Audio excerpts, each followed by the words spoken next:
Grabe naman mga idol ang comeback ng Warriors. Kahit wala si Stephen Curry dahil sa knee soreness, pinura nga ng Golden State ang 14 points deficit kontra Suns. Nakagawa nga sila ng 22-5 run dito sa fourth quarter at tinapos nga ang laro sa score na 101-97. Para naman sa Phoenix, Dillon Brooks may 24 points. In rush talk pa itong si Stephen Curry na akala mo game over na nang makasibat niya ito ng 3 points. 99-97 ang naging score, pero hindi pa nga rito natapos ang lahat dahil biglang ang pumutok itong si Pat Spencer at nagkaroon nga ng career high 20 points off the bench. Dagdag pa ang 18 points ni Guy Santos at dito nga sa last play, hindi na nga nakaubra itong si Brooks at na-miss nga nito ang clutch 3 points. Nakuha naman ni Gary Payton ang clutch rebound at sa uli nga nakakuha ng buzzer beater layup ang Golden State. Siyempre sa ball game, nakakuha nga ng Warriors ang panalo. Siyempre kung gusto mo ng ganito mga content, please follow and subscribe per Dime TV. Peace! Lakers fan, huminga muna tayo pero medyo kabahan ng konti mga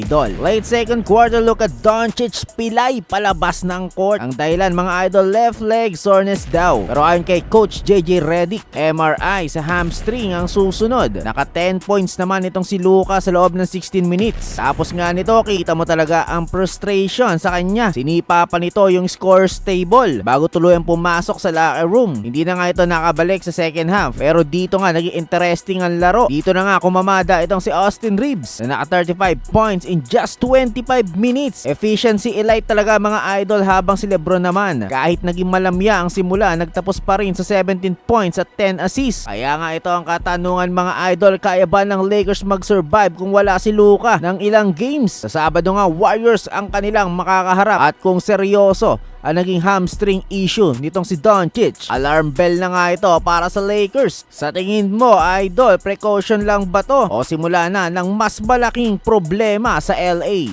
Breaking news mga idol, eto na nga't gumawa na ang Warriors ng malaking hakbang, isang shocking trade. Diretso na tayo mga idol, Jonathan Kuminga at Buddy Hield traded. Official na mga idol, napunta naman sa Warriors itong si Kristaps Porzingis. Nagdesisyon na talaga ang Golden State na tapusin na ang Kuminga era. Gusto na nga talaga nilang manalo sa pamamagitan ng isang center na makapagbibigay kay Curry ng malaking space sa floor at syempre maprotektahan ng rim. Syempre posible ito kung healthy itong si Porzingis. At sa Atlanta naman, excited na kay Kuminga. Malaking role naman ang naghihintay dito kay Kuminga ayon sa kanyang bagong coach. Isa nga itong young, athletic at high upside. Syempre ang tanong ng lahat, wala na nga bang Giannis sa Warriors? Tuluyan na nga bang mag-move on ang Golden State dito kay Giannis? Syempre para sa mga NBA update, pa-like and subscribe. Peace!